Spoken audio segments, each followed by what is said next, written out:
KPK merespons laporan ex-ketua KPK Abraham Samad bersama sejumlah tokoh masyarakat sipil terkait proyek strategis nasional PIK 2. Juru bicara KPK Tessa Mahardika bilang KPK dan Kejaksaan Agung tengah menyelidiki dugaan korupsi proyek strategis nasional pengembangan PIK 2.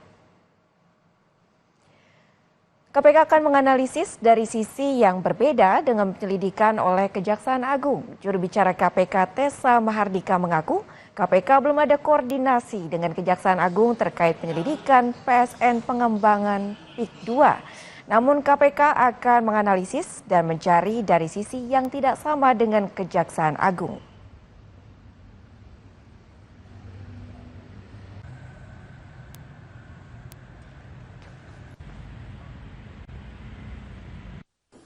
Ada tidaknya koordinasi dengan Kejaksaan Agung karena mereka juga melakukan penyelidikan ini saya belum terinfo. Tetapi tentunya KPK akan melakukan proses analisa, verifikasi, dan mencari dari sisi-sisi yang tidak bertabrakan dengan penyelidikan yang dilakukan oleh Kejaksaan. Kasus pagar laut di Tangerang merembet ke proyek strategis nasional PIK 2. Sejumlah tokoh nasional melapor ke KPK dengan tuduhan ada dugaan korupsi dan kerugian negara. Mantan Ketua KPK Abraham Samad mendorong KPK memeriksa semua pihak yang diduga terlibat, baik dari pihak swasta maupun penyelenggara negara, dari tingkat bawah hingga atas.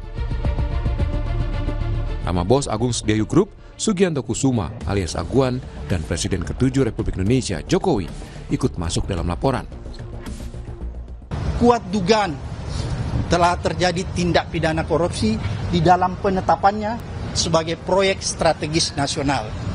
Kemudian juga kita melaporkan tentang ada dugaan kuat terjadi suap menyuap gratifikasi di dalam penerbitan sesuai dengan undang-undang. Maka selain penyelenggara negara, pihak swasta juga aguan bisa diperiksa. Penyelenggara negara itu siapa? Mulai dari kementerian sampai aparat tingkat bawah, kabupaten, provinsi, maupun sampai yang paling di atas. Jadi semua kita minta diperiksa. Menanggapi laporan kong kali kong sejumlah orang kuat dalam kasus pagar laut, Ketua Umum Relawan Jokowi Mania, Emmanuel Ebenezer meyakini meski menjabat sebagai presiden 2 periode, Jokowi tak terlibat. Saya punya keyakinan cukup besar ya, ini ada kong kali kong lah, pasti nggak mungkin tidak antara penyelenggara negara dengan swasta. Ya ini kan problem kita puluhan tahun menghadapi para mafia tanah ini. Jadi saya rasa apa yang dilakukan kawan-kawan PBAI, Abraham Samad harus kita dukung. Tapi saya tegaskan sekali lagi, kemarin juga kita membahas kawan-kawan dengan Pak Jokowi soal PIK 2 ini. Pak Presiden hanya ketawa aja, kok kenapa saya dikait-kaitkan, tapi itu hak kawan-kawan untuk menyampaikan dan juga hak Pak Jokowi juga untuk mengklarifikasi.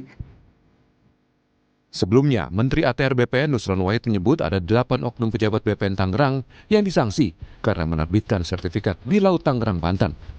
6 orang diantaranya dicopot. Sertifikat di kawasan pagar Laut Tangerang dimiliki sejumlah perusahaan. Di antaranya 234 sertifikat hak guna bangunan milik PT Intan Agung Makmur.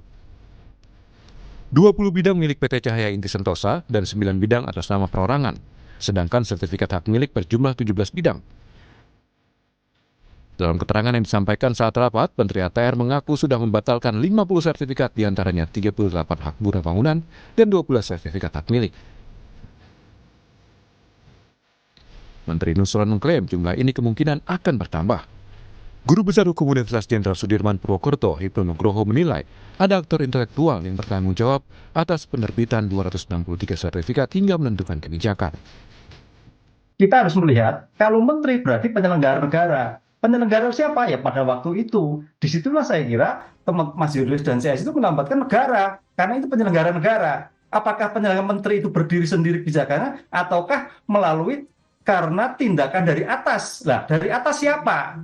Disinilah nanti akan diurut sebetulnya aktor intelektual dari kasus ini siapa.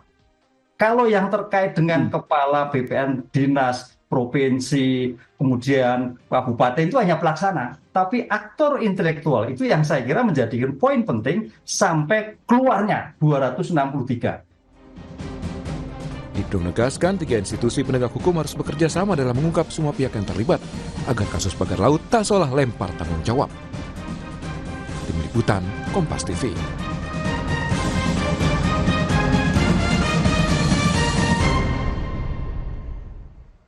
Kita ke informasi lain, Saudara. Auditor Pengadilan Militer 207 Jakarta ini telah melimpahkan berkas perkara kasus penembakan bos rental mobil ke Pengadilan Militer 208 Jakarta Timur pada Jumat 31 Januari 2025. Berkas perkara kasus penembakan bos rental mobil yang tewas di Tangerang telah diserahkan ke Pengadilan Militer 208 Jakarta.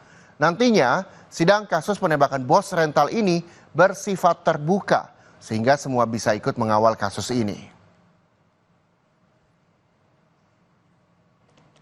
Proses pengadilan militer akan dilaksanakan secara transparan sehingga rekan-rekan media silakan meliput jalannya sidang terbuka untuk umum. Silakan rekan-rekan wartawan maupun masyarakat umum untuk memonitor jalannya persidangan dibuka untuk umum. Sekali lagi, proses peradilan militer dibuka untuk umum. Informasi selanjutnya, Saudara, jenazah seorang perempuan ditemukan di kontrakan di Pondok Aren, Tangerang Selatan. Kerabat korban bilang korban sempat menjalin hubungan dengan anggota TNI. Informasinya